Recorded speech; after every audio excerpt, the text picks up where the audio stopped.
dito po ako at nagtatagtad po ako ng kangkong, pagkain po ng aking mga alagang baby, mga manok, ganyan, mga gansa, mga pabo. Yan, meron po. Ganyan na po yung ginagawa ko mga kabukid.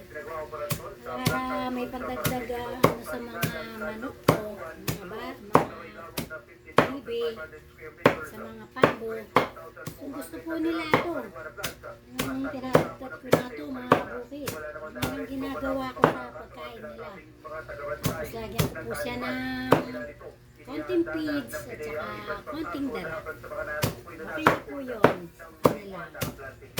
Hindi po ganito ginagawa ko idol, mga friend, mga kabukid. Yan, ganyan lang po. Para pagkain nila. Yan, samahan niyo po akong magtagtad. Mga kabukid, mga kapong dyan. Ganito lang po.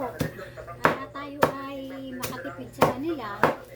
Saan natin ng dahon, gaya ng kangkong, yung mga mulberry, at yung mga asola, ganyan.